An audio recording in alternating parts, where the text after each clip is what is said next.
اور پھر ارشاد فرمایا کہ الذی جعل لکم الارض فراشا، وہی رب ہے جس نے تمہارے لیے زمین کو فرش بنایا ہے، والسماء بناء، اور آسمان کو چھت بنایا، وانزل من السماء ماء فاخرج به من الثمرات رزقا لکم، زمین کو فرش بنایا، آسمان کو چھت بنایا، پھر آسمان سے پانی برسایا جس کے ذریعے پھل نکالے، اور وہ بھی کسی اور کے لیے نہیں، رزقا لکم، تمہارے رزق کے لیے، وہ بھی تمہارے رزق کے لیے۔ یہ ساری نعمتیں تمہیں دی ہیں، اب فلا تجعلوا للہ اندادا، اب تم اللہ کے ساتھ کسی کو شریک نہ بناؤ، وانتم تعلمون، اور تم جانتے بھی ہو، تمہیں خبر بھی، تمہیں پتہ ہے کہ عبادت اللہ کی کرنی چاہیے، تمہیں پتہ ہے کہ نماز پڑھنی چاہیے، تم جانتے ہو کہ نوافل ادا کرنے چاہیے، تمہیں پتہ ہے کہ سجدے آنکھیں بند کر کے جھوٹ کی زندگی جی کے، اپنے ساتھ بددیانتی کر کے، دھوکہ دے کے، اپنے آپ کو دائیں بائیں، اپنے آپ کو کہیں مصروف رکھ کے کچھ وقت ضائع تو کر لیتے ہو، پر تمہیں پتہ تو ہے نا کہ عبادت اللہ کی کرنی، تمہیں اس کی خبر ہے۔ فرمایا اس رب کی، دیکھیں نا، انسان پر اگر کوئی شخص نیکی کر دیتا ہے، احسان کر دیتا ہے، تو انسان اس کے سامنے پھر گردن نہیں اٹھا سکتا، یار یہ میرے مشکل وقت کا دوست ہے، اس نے میرے ساتھ نیکی کی ہے، کبھی بھی گردن نہیں اٹھائے گا، جھکا کے رکھے گا۔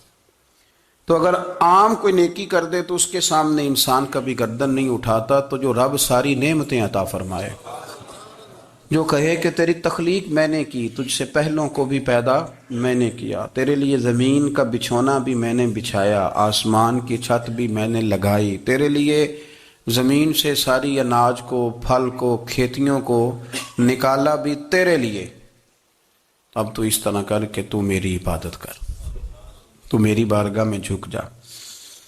بہت سارے نشے لوگوں کو لگے ہوئے ہوتے ہیں، ہر آدمی کوئی نہ کوئی نشہ کرتا ہے، کوئی دولت کا کرتا ہے، کوئی شہرت کا کرتا ہے، کوئی اپنی تعریف کا نشہ کرتا ہے، دو چار لوگوں سے تعریف سن کے مطمئن ہو جاتا ہے۔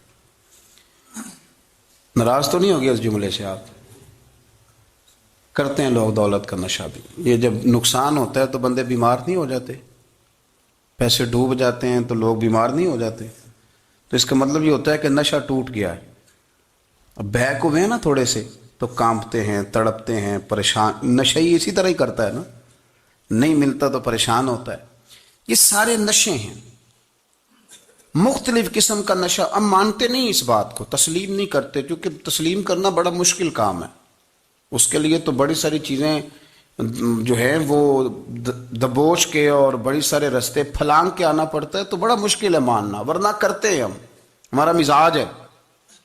یہ گھومنے پھرنے کا، دنیا دیکھنے کا بھی ایک نشہ ہے، یہ بہت ساری باتیں کرنے کا بھی ایک نشہ ہے، گپ شپ کا بھی ایک نشہ ہے۔ دو چار لوگوں کی جب تک پگڑیاں نہ کھول لیں، بعض لوگوں کو نیند نہیں آتی، یہ غیبت کا، چغلی کا، بددیانتی کا، یہ بھی ایک نشہ ہے۔ اس پر ملا رومی رحمۃ اللہ نے بڑا کلام لکھا ہے، وہ کہتے ہیں مانگ کے کھانے کا بھی نشہ ہے، مانگ کے کھانے کا بھی نشہ ہے۔ وہ کہتے ہیں کہ ایک بھیک مانگنے والی خاتون تھی، تو بادشاہ کے پاس بھیک مانگنے آئی، تو بادشاہ کو پسند آ گئی، اس نے شادی کر لی۔ اب اس کو عادت تھی بھیک مانگ کے کھانے کی، تو وہ کنیزوں سے کہا کرتی تھی کہ فٹافٹ نہ روٹی لے کے آیا کرو، میں 2-3 دفعہ مانگوں تو پھر لایا کرو، کیونکہ ایک نشہ ہے نا، تو میں مانگوں 2-4 دفعہ تو پھر۔ تو انسان بہت سارے نشے کرتا ہے، یہ مانتا نہیں، یہ موبائل، یہ فیس بک، یہ سارے نشے ہی ہیں، اپنی فوٹو لگا لینا، سارا دن اسی کو دیکھتے رہنا۔ اور بڑے بڑے سیانے بندے جو وزادار ہیں، بڑے وزادار لوگ ہیں، لیکن وہ بھی سنجیدگی کے قائل نہیں، اس طرح کے نشوں کا شکار ہیں۔ یہ سارے نشے ہیں جو ہم نے پال لیے۔ ہمارے صوفیاء، ہمارے بزرگ فرماتے ہیں کہ تم اس طرح کرو، اگر سارے نشوں سے بچنا چاہتے ہو تو سجدے کا نشہ شروع کرو، سجدے کا نشہ شروع کرو۔ یہ نا اقبال کہتے ہیں، عطار ہو، رومی ہو، رازی، آپ بات کو سمجھیں، عطار ہو، رومی ہو، رازی ہو، غزالی ہو کچھ ہاتھ نہیں آتا بے آہ سحر گاہی. کہتے بہت بڑا صوفی ہو جیسے فرید الدین عطار تھے، بہت بڑا تصوف کا امام ہو جیسے امام غزالی تھے، بہت بڑا تفسیر کا استاد ہو جیسے امام رازی ہو، عطار ہو، رومی ہو، رازی ہو، غزالی ہو، پر کچھ ہاتھ نہیں آتا بے آہ سحر گاہی. اگر سویرے اٹھ کے روتا نہیں نا اللہ کی بارگاہ میں، اگر تہجد نہیں نہ پڑھتا تو کچھ ہاتھ نہیں آتا بے آہ سحر گاہی. پھر اس کو کوئی چیز نصیب. میری بات کی سمجھ آ رہی ہے آپ حضرات؟ جب تک آپ سویرے نہیں اٹھتے، آپ اللہ اللہ نہیں کرتے، آپ کو نوافل کا چسکا نہیں، عبادت کا مزہ نہیں. فرمایا میری عبادت کرو، یہ شوق پیدا کرو، میں نے تمہیں پیدا کیا ہے. ہم لوگوں کے نشے مختلف نشے، بڑا عجیب رنگ ہے. محفل کی صدارت کرنے والے بڑے پیر صاحب، بڑے القابات، اوہو بیچ میں سے بندہ تلاش کرنے سے بھی نہیں مل رہا، اتنے بڑے لقب ہیں اس کے. لیکن وہ سج سنور کے 2.5 گھنٹے بیٹھا رہا محفل میں، اور نماز کا وقت آیا تو اس نے مختصر سی پڑھی، وہ نکل گیا. وہ ہلکے سے سجدے کیے. او اتنا بڑا عشق رسول نعت خواں، او ہو کیا بات ہے. اور عشق رسول کا بہت بڑا پیغامبر، بہت بڑا مبلغ. وہ بیچارہ سمجھ ہی نہیں سکا کہ اللہ کے رسول نے فرمایا تو نماز پڑھ میری آنکھیں ٹھنڈی ہو جائیں گی.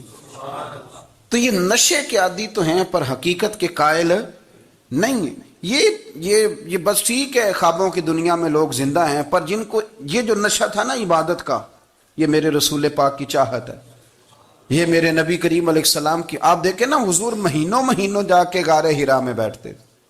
کیا وہاں تبلیغ کرتے تھے؟ کوئی کتاب لکھتے تھے؟ رسول کریم علیہ السلام مہینہ رہتے غار حرا میں. کوئی نہ مجھے دیکھے، کوئی نہ مجھے ملے. حضور یہاں کیا ہے؟ فرمایا میں اپنے رب کی عبادت کروں گا. نبی کریم علیہ السلام نے سجدوں کے ساتھ پتھروں اور پہاڑوں کو آباد کر دیا، سجدوں کے ساتھ. آپ کا سجدہ آپ کو بہت ساری چیزوں سے چھڑا لیتا ہے، یہ بہت ساری جگہوں سے جھکنے سے بچا لیتا ہے. صوفیاء اولیاء یہ کیا کرتے تھے؟ یہ سجدے کا ذوق ہی تو پیدا کرتے تھے. سجدے کا ذوق. شاہ عبد العزیز دباغ رحمۃ اللہ تعالی علیہ اپنے مریدوں سے فرمایا کرتے تھے کہ اگر تم پکے نمازی بن جاؤ نا، تہجد گزار ہو جاؤ، تو میرے پاس آنا جانا چھوڑ دینا. عرض کی حضور کیوں؟ فرمایا میں تمہارے اور رب رسول کے رستے میں رکاوٹ نہیں بننا چاہتا، اور میرا مقصود ہے تمہیں وہاں تک پہنچانا. جب پہنچ گئے تو پھر میری ضرورت ختم ہو گئی. ہاں کبھی وسوس آئے، شک پیدا ہو، تکلیف ہو تو آنا، ورنہ میں نہیں چاہتا کہ میں رکاوٹ بنا رہوں. تم اللہ اللہ کرو، اس مالک کو راضی کرو. میرے رسول پاک علیہ وسلم نے فرمایا بندہ اللہ کے سب سے قریب اس وقت ہوتا ہے جب وہ سجدے کی حالت میں ہوتا ہے. کس کے قریب ہوتا ہے؟ اللہ کے سب سے قریب ہوتا ہے. وہ بڑا نیڑے ہے رب کے، بڑا قریب ہے، اس لیے کہ وہ حالت سجدہ میں. وہ جب سجدے کرتا ہے نا، اس کی بارگاہ میں جب جھک جاتا ہے. آپ ذرا سجدے کی کیفیت دیکھیں نا، زبان بھی یہاں ہے، آنکھ بھی یہاں ہے، کان بھی، عقل بھی ساری، اس نے سارا کچھ رکھ دیا سجدے میں. آپ وہ کبھی پیچھے جائیں تو دیہاتوں میں کہا جاتا تھا ناک سے نکیریں نکالو. بہت بڑی سزا ہوتی تھی نا، ناک سے نکیریں نکالو، بڑی سزا ہوتی تھی. تو اس نے کہا مالک مجھے کسی نے کہا نہیں، پر دیکھنا میں نے رکھ دی ساری عقل سجدے میں، اور رکھ کے کہا کیا؟ سبحان ربی یا اللہ، اللہ میں پست ہوں تو اعلیٰ ہے، اللہ تو میرا رب ہے اور تو سب سے اعلیٰ. اتنا. اور فرمایا جب یہ اس کیفیت میں ہوتا ہے تو پھر یہ اپنے رب کے قریب ہوتا ہے. کثرت عبادت، نوافل. ہمارے ہاں عمرے کی قرآن اندازی محفلوں پہ ہونے لگ گئی ہے، حالانکہ حدیث سے ثابت نہیں. میں دوستوں سے کہتا ہوں جائز ہے، کرنی چاہیے. عمرے کی قرآن اندازی جائز ہے، پر کسی حدیث میں نہیں آئی کہ قرآن اندازی کرو عمرہ کرو. حدیث میں قرآن اندازی یہ آئی ہے کہ نبی پاک علیہ السلام نے فرمایا تمہیں پتہ چل جائے نا پہلی صف کا ثواب کتنا ہے، تم قرآن اندازی کرو. عمرے کی قرآن اندازی کا تو پوسٹر چھپتا ہے، تو یہ والی قرآن اندازی کب ہونی ہے؟ ہونی چاہیے کہ نہیں؟ حضور نے فرمایا تمہیں پتہ چلے کہ اس کا ثواب کتنا، تو تم قرآن اندازی کرو، تم قرآن ڈالو. جب آپ نماز پڑھ رہے ہوتے ہیں، جب آپ کا مصلی آباد ہوتا ہے، صلاح الدین ایوبی ایک بزرگ سے ملاقات ہو گئی، بیت المقدس پر قبضہ تھا عیسائیوں کا، تو صلاح الدین بڑے پریشان تھے۔ بابا جی کہنے لگے پتر کیا ہوا؟ کہنے لگے حضور پتہ چلا ہے دشمن کے 2 بحری بیڑے اسلحہ لے کے آ رہے ہیں، مسلمان پہلے ہی کمزور ہیں، اور اب اگر 2 بحری بیڑے اور آ گئے تو حضور مسئلہ بن جائے گا۔ تو میں پریشان ہوں کہ کس طرح یہ کم مسئلے والی ہماری فوج ہے کیسے مقابلہ کرے گی۔ تو بابا جی کہنے لگے پتر اس طرح کرنا، آج رات تو بھی دعا کرنا اور میں بھی کروں گا، تو بھی دعا کرنا، آپ ناراض نہ ہونا، ہم تو پیروں والے ہیں، ہم تو پیروں کے نوکر غلام ہیں، ہمارا تو گزارا ہی نہیں، ہمیں تو ملتا ہے سارا کچھ وہاں سے۔ پر میرا سوال یہ ہے کہ تعویذ لینے جاتے ہو نفل کیوں نہیں پڑھتے؟ رات اللہ اللہ کیوں نہیں کرتے؟ یہ بھی تو ہمارے بزرگوں کا ہی طریقہ ہے، انہوں نے تو ہمیں سکھایا ہے۔ صلاح الدین ایوبی سے بزرگوں نے کہا کہ رات آج نا اللہ اللہ کرنا، تو میں تیرے لیے دعا کروں گا، تو بھی دعا کرنا۔ تو بندہ جب دکھی ہوتا ہے تو سجدہ کرتا ہے، تو پھر ہی تو مصلی بھیگ جاتا ہے، پھر ہی تو مزہ آتا ہے۔ سکھی بندہ تو کعبے جا کے نہیں روتا، دکھی تھے، تکلیف تھی، تو سر رکھا سجدے میں تو تڑپ گئے۔ اور وہ بابا جی کہتے ہیں میں مسجد آیا تو صلاح الدین چیخیں مار کے رو رہا تھا اور کہہ رہا تھا مالک میں کوئی اپنی شان کے لیے تو نہیں نہ لڑ رہا، اللہ کو میں کوئی قبضوں کے لیے تو نہیں لڑ رہا، مالک تیرے لیے لڑ رہا ہوں، مجھے بے آبرو نہ کرنا، میری مدد فرمانا۔ کہتے ہیں میں آیا تھا کہ مسجد میں دعا کروں گا، پر صلاح الدین ایوبی کو روتے دیکھا تو میں لوٹ گیا۔ تو سویرے صلاح الدین ملے تو بڑے خوش تھے۔ میں نے کہا پتر کیا ہوا؟ کہنے لگے حضور وہ بحری بیڑے 2 آ رہے تھے نا اسلحہ لے کے، دونوں ڈوب گئے پانی میں ڈوب گئے۔ تو بابا جی کہنے لگے صلاح الدین وہ پانی میں نہیں ڈوبے، وہ تیرے آنسوؤں میں ڈوب گئے، وہ غرق ہو گئے، وہ جو تو نے مصلی بات کیا تو وہ تیرے آنسوؤں میں ڈوب گئے، وہ غرق ہو گئے، وہ تباہ، اتنے قیمتی تھے تیرے آنسو کے بہا لے گئے دشمن کے بحری بیڑوں کو۔ میرے بھائی ٹھیک ہو گیا جی، میرے عزیز سمجھ لیں اس بات کو ہمیشہ کے لیے، اور اس پر غور کر لیں اچھے طریقے سے کہ میرے رسول کریم سید عالم صلی اللہ علیہ وسلم نے نا ہماری توجہ دلائی، حضور نے ہمیں بتلایا، ہمارا ذوق بڑھایا عبادت کی طرف۔ ایک صحابی تھے حضرت ابو فاطمہ رضی اللہ تعالیٰ عنہ، یہ ترمذی شریف کی حدیث ہے۔ نبی پاک علیہ السلام نے فرمایا ابو فاطمہ قیامت کے دن مجھ سے جلدی ملنا چاہتے ہو کہ دیر کے ساتھ؟ تو کہنے لگے حضور کون ہوگا جو دیر سے ملنا چاہے گا، ہم نے تو جان دے دی وعدہ دیدار پر۔ اعلیٰ حضرت فرماتے ہیں جان دے دی وعدہ اور نقد اپنا دام ہو ہی جائے گا۔ مجھے لگتا ہے کہ یہ سودا نقد و نقد ہو جانا ہے، چونکہ ہم نے جان دے دی وعدہ دیدار پر۔ آپ نے وعدہ کیا تھا کہ مریں گے تو پھر زیارت ہوگی، تو مر گئے ہم زیارت کی خاطر۔ جان دے دی وعدہ دیدار پر تو نقد اپنا دام ہو ہی جائے گا۔ اے رضا ہر کام کا ایک وقت ہے، دل کو بھی آرام ہو ہی جائے گا۔ تو حضرت ابو فاطمہ رضی اللہ تعالیٰ عنہ سے نبی پاک صلی اللہ علیہ وسلم نے فرمایا جلدی ملنا چاہتے ہو کہ دیر سے؟ اس کی حضور فٹافٹ ملنا ہے، میں نے قیامت کے دن آپ سے جلدی ملنا ہے۔ تو نبی پاک علیہ السلام نے فرمایا پھر اس طرح کرنا، دنیا میں رہ کے سجدے زیادہ کرنا، پھر سجدے زیادہ کرنا، قیامت میں ملاقات جلدی ہو جائے گی، قرب ملے گا تمہیں۔ اپنے بچوں کے اندر دیکھیں نا، ہم شوق پیدا کرتے ہیں، ہمیں صحیح لفظ نہیں بولنے آتے پر ہم بچوں میں شوق پیدا کرتے ہیں کہ پتر ڈاکٹر بن جائے گا تو بڑا نفع کرے گا، تو لوگوں کی خدمت کرے گا، ملک و ملت کی خدمت کرے گا، تیرے ابا کا نام روشن ہوگا، تیرے دادا کی تعریفیں ہوں گی۔ ہم یہ ذوق پیدا کرتے ہیں، ہم اپنے نوجوانوں کے اندر یہ فکر پیدا کرتے ہیں، انہیں ہم سمجھاتے ہیں کہ میاں جب تم پڑھو گے، محنت کرو گے تو فلاں آدمی کی طرح تمہارا نام ہوگا۔ یہ جتنا ذوق ہم بچوں کے اندر ان چیزوں کا پیدا کرتے، ہمیں حکم ہے کسی طرح ہم ذوق پیدا کریں کہ پتر نماز پڑھے گا تو اللہ راضی ہو جائے گا، تو سجدہ کرے گا۔ دیکھیں نا میرے رسول کریم علیہ السلام نے فرمایا 7 سال کے بچے کو مسجد لے کے جاؤ، یعنی اسے شوق دلاؤ، اس کے اندر یہ خاصیت پیدا کرو کہ اس کا دل کرے مسجد میں جانے کا، اس کے اندر یہ خصوصیات لاؤ کہ وہ ہمارے ہاں نا ہر چیز کو پرموٹ کیا جا رہا ہے، ہر چیز کو، یعنی سر سنگیت سکھانے کے لیے اکیڈمیاں بن گئی ہیں، ہر شے پرموٹ ہو رہی ہے، عبادت کا جذبہ کم ہوتا جا رہا ہے، اللہ اللہ کا ذوق ہمارے اندر نہیں رہا۔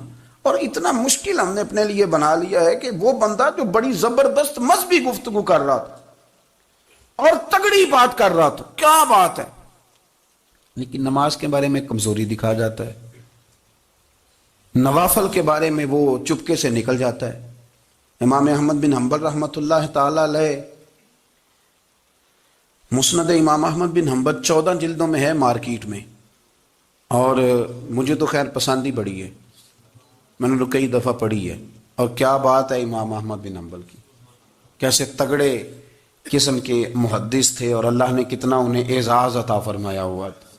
یہ کوڑے بھی کھاتے تھے دین کی خاطر، سارا کرتا لہو سے بھر بھی جایا کرتا تھا، بڑا اعزاز والا شخص تھے، بڑے اعزاز والے، حدیثیں جمع کرنا، حدیثیں لکھنا، حدیث پڑھانا، سارا دن رہتے تھے۔ کہہ سکتے تھے کہ میں کر تو رہا ہوں کام، اور حدیث بھی موجود ہے کہ عالم عابد سے افضل ہوتا ہے، پر اس کے باوجود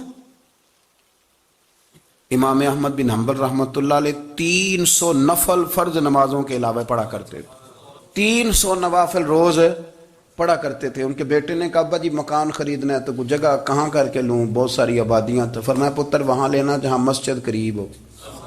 میرے رسول کریم سید عالم صلی اللہ علیہ وسلم اتنا پسند کرتے مسجد کو، اتنا پسند کرتے نماز کو، کہ رسول کریم صلی اللہ علیہ وسلم تہجد کی نماز بھی پڑھتے، پھر حضور فجر کی نماز بھی پڑھتے، نبی پاک وتر کو الگ کر کے پڑھتے، عشاء کے ساتھ نہیں پڑھتے۔ یہ تو ہم اس لیے اجازت دی ہمارے بزرگوں نے کہ بعد میں اٹھے گا کون علیحدہ وتر پڑھنے کے لیے، عشاء کے ساتھ پڑھ لے۔ وتر پڑھتے، تہجد پڑھتے، فجر پڑھتے، اشراق پڑھتے، چاشت پڑھتے، پھر مغرب کی نماز کے بعد 6 رکعت اوابین پڑھتے، پھر رات کو صلاۃ اللیل پڑھتے۔ سیدہ عائشہ صدیقہ کہتی ہیں زمانہ سو جاتا اور میرے رسول مصلی بچھا کے کھڑے ہو جاتے۔ او یار کھیتی باڑی کر کے نہیں، محنت مزدوری کر کے نہیں، جناب عائشہ کہتی ہیں میں یہ بھی دیکھتی کہ حضور ایک آیت شروع کرتے تو ساری رات اسی کو پڑھتے، اور میری نظر جاتی تو قدم مبارک پہ ورم آ جاتا۔ یار نماز پڑھ پڑھ کے، اتنی مشقت کر کے، اتنی جد و جہد کر کے ورم آ گیا، یا رسول اللہ اتنی محنت کیوں کرتے ہو؟ فرمایا افلا اکون عبدا شکورا، کیا میں اپنے رب کا شکر گزار بندہ نہ بنوں؟ صحابہ کا ذوق عبادتوں کا، ریاضتوں کا، تلاوتوں کا، طبیعت ان کی، وہ ایک دوسرے کو، حضرت مولا علی شیر خدا کرم اللہ تعالی وجہ الکریم کے زمانے میں روم کے بادشاہ نے کہا یار یہ مسلمانوں کا پتہ تو کرو، یہ آخر کیوں اتنے زیادہ مجاہد ہیں؟ اس زمانے میں جاسوس بھیجنے کا مزاج تھا، اب تو جاسوس پکڑا جاتا ہے، اب تو جاسوس، اور جاسوسی کا شوق ویسے آج بھی ہے۔ عرض کروں تھوڑی سی بات اس عنوان سے، پتہ ہے کیا ہمارا مسئلہ ہے؟ ہم جہاں جاتے ہیں نا وہاں تھوڑی خوشبو سونگنے کی کوشش کرتے ہیں، وہ کیا ہے تو یہ کیا ہے تو ادھر کیا ہے تو تھوڑا سا ادھر کیا ہے۔ میرے رسول پاک پڑھیے درود شریف، سارے پڑھیے ذرا زور سے، صلی اللہ تعالی۔ نبی پاک علیہ السلام نے فرمایا جاسوسی نہ کرنا ورنہ تم بندوں کو خراب کر دو گے، اور فرمایا اس طرح نہ ہو کہ تم کسی کے آپ کھول نہ نکلو تو تمہارے پہلے کھول جائیں۔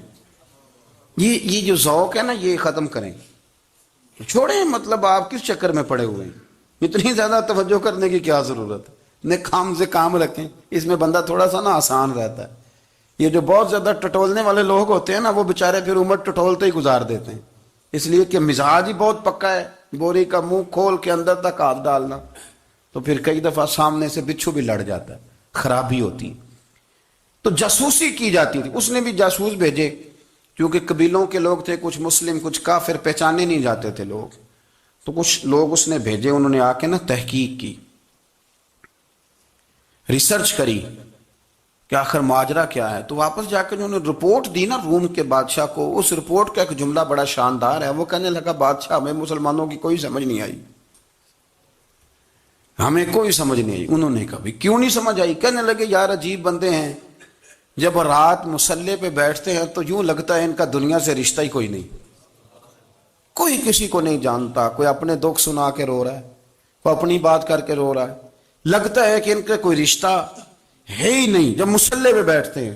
اور فرمایا جب سویرے یہ جہاد کرنے نکلتے ہیں تو لگتا ہے ان سے زیادہ دلیر ہی کوئی نہیں، حالانکہ جو مصلوں پہ رونے دھونے کے لوگ ہوتے ہیں وہ کئی دفعہ جہاد میں کام نہیں کرتے، لیکن عجیب لوگ ہیں کہ رات کے راہب ہیں دن کے مجاہد ہیں، کوئی سمجھ نہیں آتی۔ میرے عزیز، ان لوگوں نے مصلی آباد کر کے رکھا، تلاوتیں ان کا ذوق رہی، منظر روز پڑھنا، اسباق پڑھنا، وظائف پڑھنا، یہ ان کا ذوق رہا۔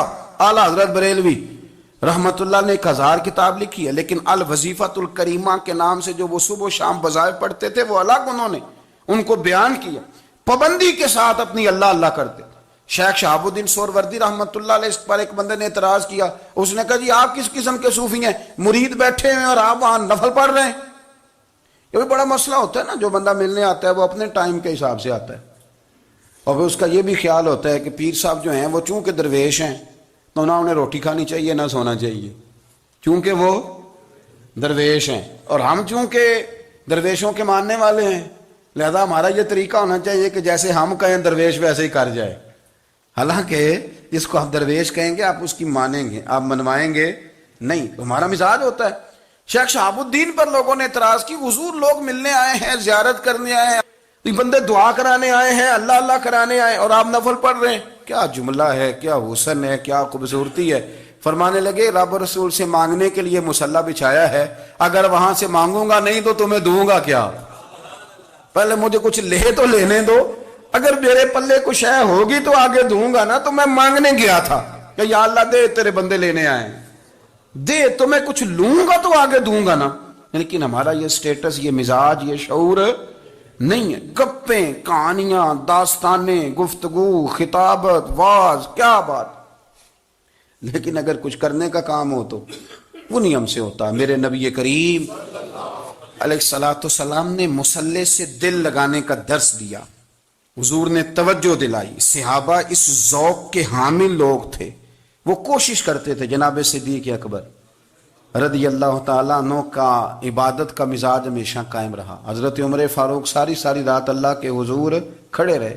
حضرت عثمان غنی رضی اللہ تعالیٰ عنہ عشاء کی نماز پڑھ کے 2 رکعتوں کی نیت باندھتے تھے، 15 سپارے پہلی رکعت میں پڑھ دیتے تھے اور 15 سپارے قرآن مجید کے دوسری رکعت میں پڑھ دیتے تھے۔ آپ نے نا حضرت عمر فاروق کے وصال کے بعد ان کی ایک بیوہ سے نکاح کیا، حضرت عثمان غنی نے نکاح کیا۔ وہ خاتون آپ کے نکاح میں آئیں تو عرض کرنے لگی، امیر المومنین میرے لیے اعزاز تو بہت ہے کہ میں امیر المومنین کی بیوہ تھی تو امیر المومنین کی منکوحہ ہو گئی ہوں، لیکن حضور نہ تو میں جوان ہوں کہ میرے اندر رغبت ہوتی اور نہ میں اب اس قابل ہوں کہ کوئی خدمت کر سکوں، میرے ساتھ نکاح کی وجہ کیا بنی؟ تو عثمان غنی رو پڑے، فرمانے لگے میں نے عمر فاروق کو مسجد میں اپنے رب سے ڈرتے ہوئے دیکھا ہے، میں نے اسے روتے ہوئے دیکھا ہے، عدل کرتے دیکھا ہے، انصاف کرتے دیکھا ہے، امت کی خیر خواہی کرتے دیکھا۔ تمہارے ساتھ نکاح اس لیے کیا ہے کہ تم مجھے یہ بتاؤ کہ عمر فاروق گھر کے اندر اپنے رب کو کیسے راضی کرتے تھے، گھر کے اندر کیسے راضی کرتے تھے، وہ طریقے بتلاؤ، تم بتاتی جانا اور میں بھی اسی طرح گھر میں عبادت کروں۔ میرے رسول کریم علیہ الصلوۃ والسلام نے ارشاد فرمایا، حضور فرمانے لگے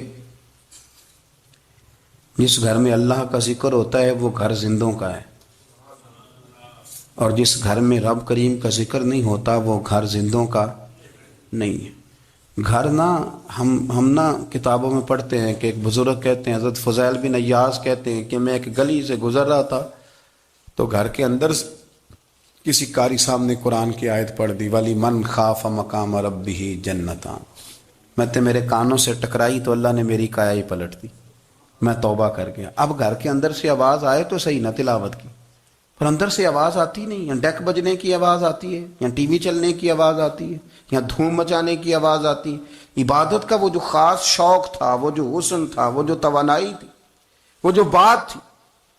ایک جگہ پہ ہم بیٹھے تھے تو وہاں ایک صاحب آئے اور انہوں نے آتے ہی کہا کہ مہربانی کریں ذرا مجھے مصلی دے دیں، میرے نہ کچھ نفل رہ گئے۔ تو میں نے وضو کر لیا تو کوئی مصلی مل جائے، مصلی انہیں دے دیا گیا، وہ مصلی لے کے چلے گئے تو پیچھے ایک صاحب نے تبصرہ کیا، کہنے نے کتنا ریاکار بندہ ہے، لوگوں کو دکھا رہا ہے کہ میں نفل پڑھتا ہوں، ہے کوئی بات کرنے والی؟ میں نے اسے کہا، میں نے کہا تو مہربانی کرنا اس طرح کی ریاکاری تو بھی کر، پکڑ مصلی اور جا تو بھی تھوڑی ریاکاری کر کے آ، اٹھ ذرا۔